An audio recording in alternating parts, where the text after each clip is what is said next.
Hello, it is New Year's Day 2024. I'm Chris Remo, and welcome back to the New York Times Crossword Daily Solve.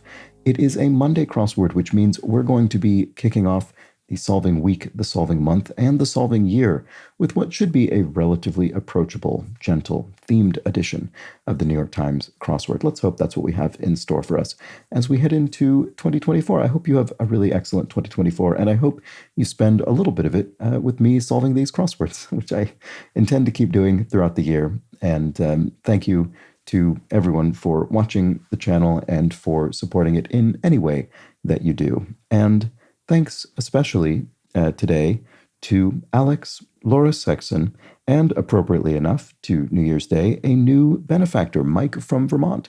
So welcome, Mike from Vermont, and thank you for joining the illustrious ranks of benefactors of the Daily Solve Patreon campaign, which means that Mike from Vermont will be entitled to the Let's Check the Crosses official mug. And of course, thank you as well, as always, to the indomitable Showmaster and the incredible Horan family. Those five are all benefactors of the Daily Solve Patreon campaign. So they do directly support this channel and keep this all going year in, year out. I really do appreciate it, as I appreciate the efforts of everybody who has contributed to the Patreon campaign at any point for any amount. And welcome again to Mike from Vermont joining those ranks. And yes, thank you to everybody who's done that. There's a link in the description field underneath the video if you'd like to join up yourself. And you can also go to patreon.com/dailysolve. Thanks as well if you've subscribed to the channel. That is, of course, a big help as well. It's really been nice to see this channel slowly grow over the last couple of years.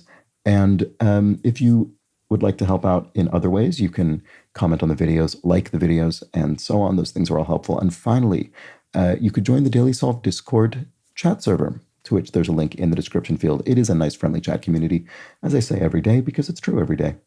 And now, let's get on to the crossword. This is, again, appropriately enough, I would say, to the new year, is a debut solve from Harry Zhang. So welcome to him. And it is a Monday-themed crossword. Shouldn't be too tricky. And it was edited, as always, by Will Shorts. So let's start solving. See how we get on. Take on as debt. You could accrue debt, I think. Oh, no. You could, but you wouldn't put it in this entry. So you could take on shoulder debt. You could...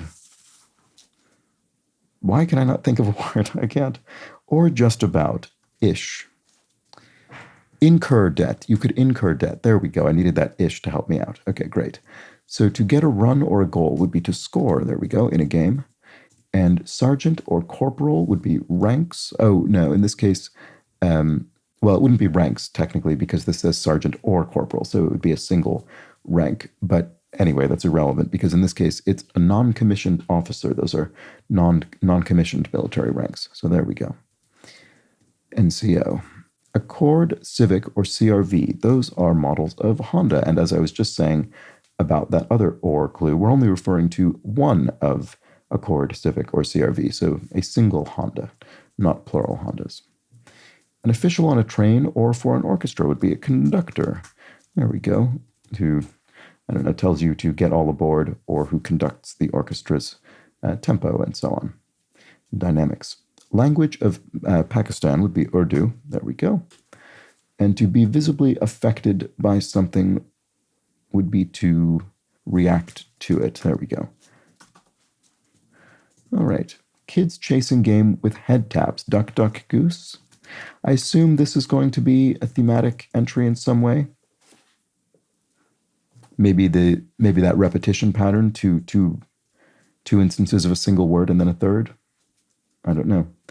The only reason I'm saying that is because often these longer answers end up being the ones that are relevant to the theme. These sort of symmetrically placed longer answers, but we'll get there soon enough.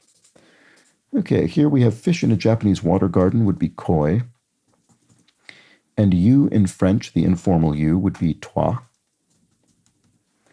Opposite of basic in chemistry, so acidic would be the opposite of basic on the pH scale. And then a revered expert could be, you could refer to such a person as a guru. Prince beloved by Ariel in The Little Mermaid. Oh, was it, with that C there, is it Eric? That sounds vaguely correct to me. Let's look at the crosses.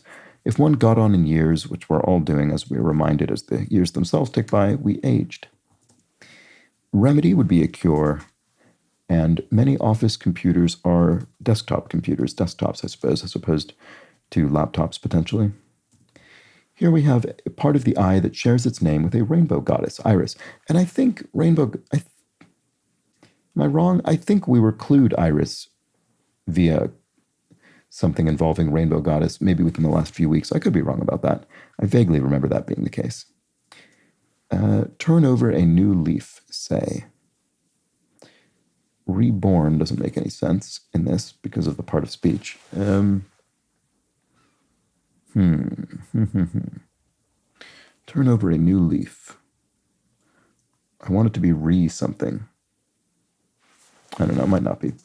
Although part to play in a play would be a role. You play a role.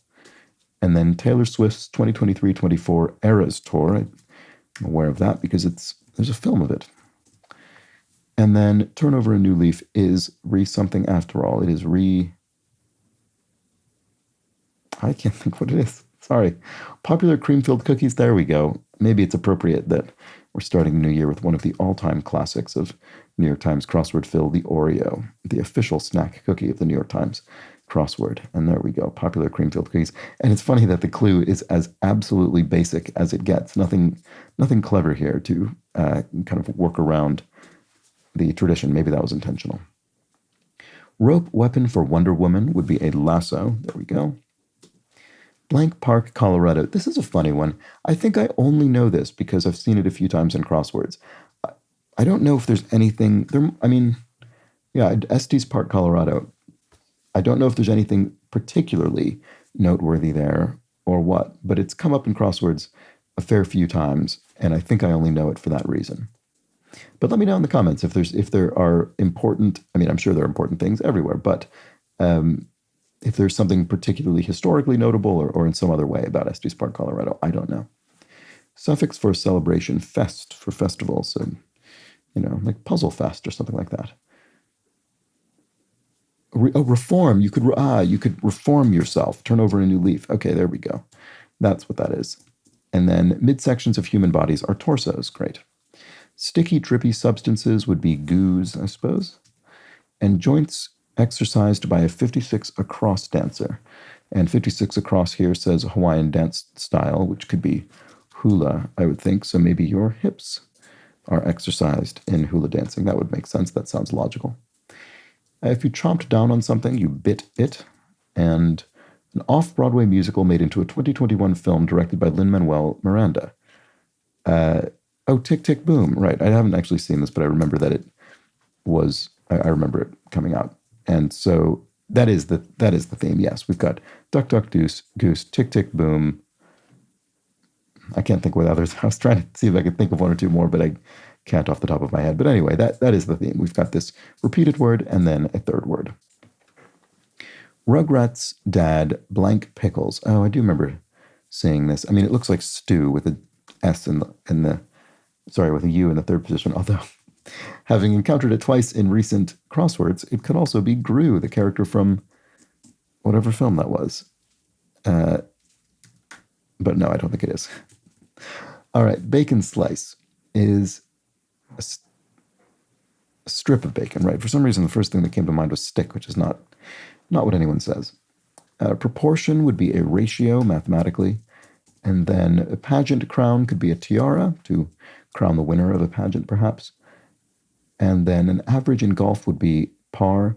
Oh, right. Is that actually an average? I didn't know that. I guess I didn't know how par numbers were calculated. I would have assumed it was more subjective than that, as opposed to some kind of. Oh, I guess what they mean is sort of average difficulty or something, as opposed to. I don't know. I guess I don't quite know what average means here. Maybe some golfers will fill me in.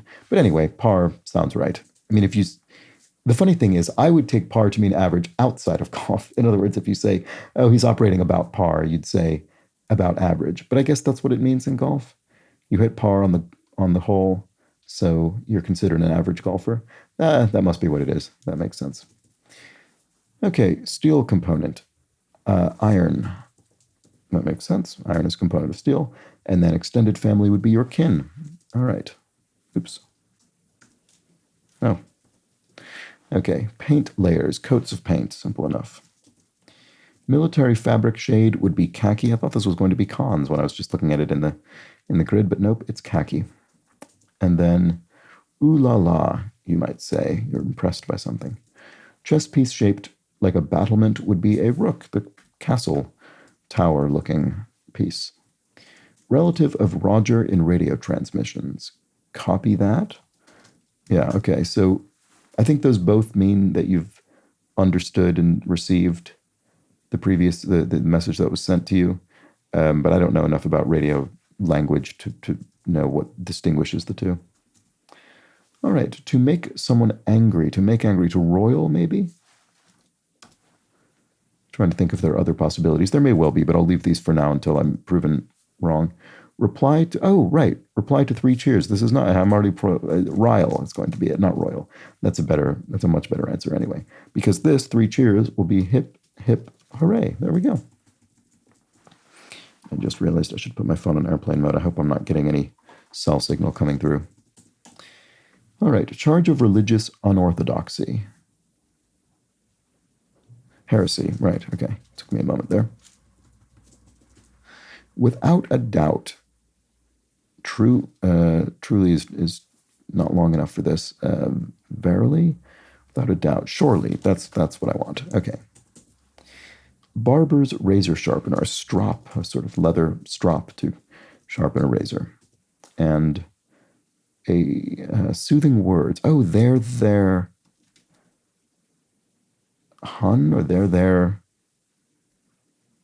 I don't know. This feels it could actually be various things and still be valid, so I'll leave it for now.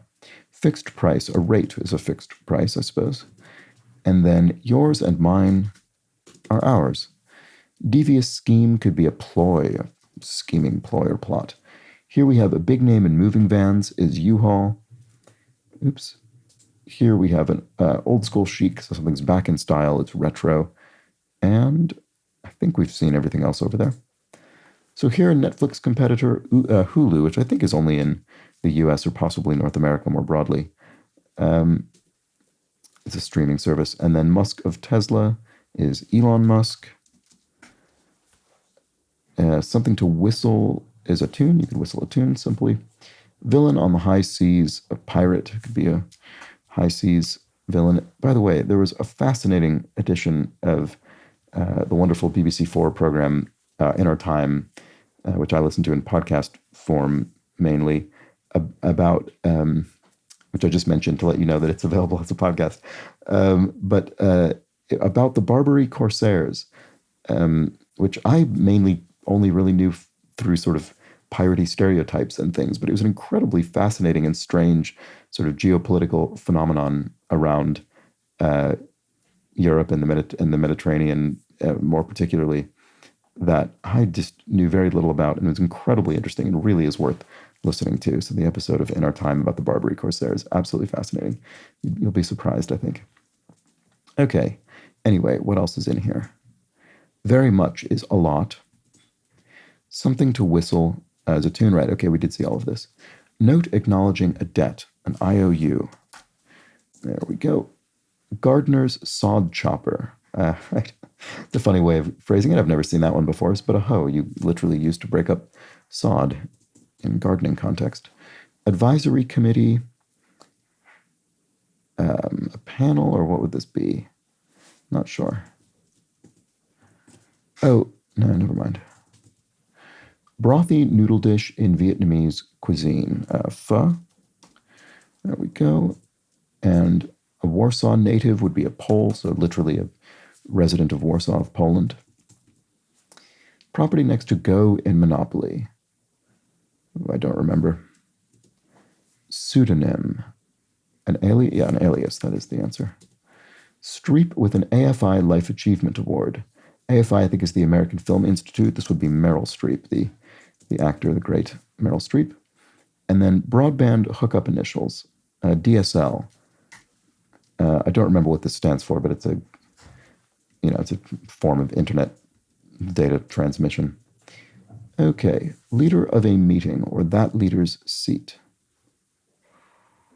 A chair, right, of course, a chair of a meeting, or they're sitting in a chair. All right, advisory committee is a council. There we go. That should have been more obvious. So what about this last little bit up here? Kapow, bam, I suppose. And then property next to go and, oh, boardwalk, of course, one of the more famous Monopoly squares. They're there now. That's it. Fair enough. Tokarczuk, who won the 2018 Nobel Prize in Literature. Olga Tokarczuk, who wrote Drive Your Plow Over the Bones of the Dead, which I can recommend. So really enjoyed that book.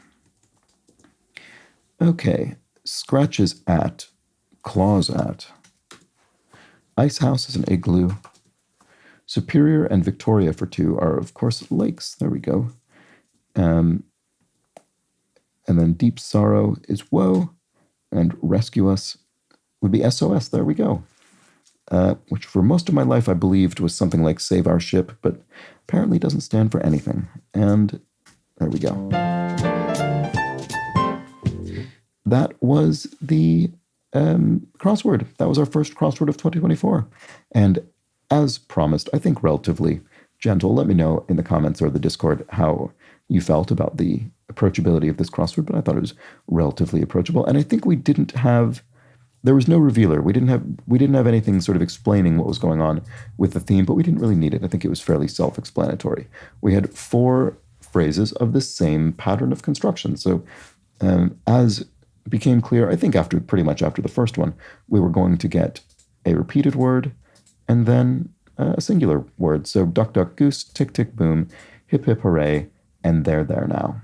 And hopefully you all had a celebratory New Year's Eve that was redolent of cheers such as hip, hip, hooray, if maybe not literally containing them. Anyway, that was the crossword by our debut constructor, Harry Zhang. Welcome to him. And a nice start to the year. And as another start to the year, I'm going to try and get in the habit of doing clues from yesterday's puzzle again, as I used to do more frequently. So let's do that today. Spikething points out, in the UK, pipette or pipette is spelled P-I-P-E-T-T-E and pronounced as if it is a little pip rather than a little pipe. So pipette. And there you go.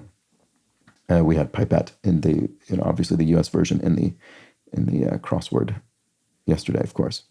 Kathleen Quinn points out regarding the theme, a very simple way to interpret it. Before midnight is before the ball drops, and after midnight is after the ball drops. And that, I think, of course, then very straightforwardly explains why only the after midnight clues had the that sort of snaking ball following pattern in the clues. Hey NY Quill Driver says 56 across. That was the GRU answer, which I referenced earlier in this solve. Was clued the way it was because Despicable Me is about a, quote, supervillain in the loosest sense of the word, who adopts 3 young girls, and learns to become a father, and in the process sort of becomes a good guy. Okay, that makes sense. I didn't realize that. So it's sort of a supervillain as sort of a gimmick more than actually being the antagonist of the film then. All right, George points out OTBs stands for off-track betting sites. There we go. I did not guess that as one of my attempts to unpack that initialism. And then Chemo follows up by pointing out OTB bars or parlors, off-track betting locations, are where people bet on races that are outside traditional racetracks. These are often horse or greyhound races. Happy New Year. And Happy New Year to you as well, and to everybody else. And that was the last of those relevant comments. So I will end on that Happy New Year wish, and nonetheless promise to be back tomorrow. I won't wait till next year. So I'll be back tomorrow for the Tuesday edition of the crossword, of course. Should be another relatively gentle themed crossword. Hope you join me. But until then, please do have an excellent remainder of your Monday, of your New Year's Day. Take care.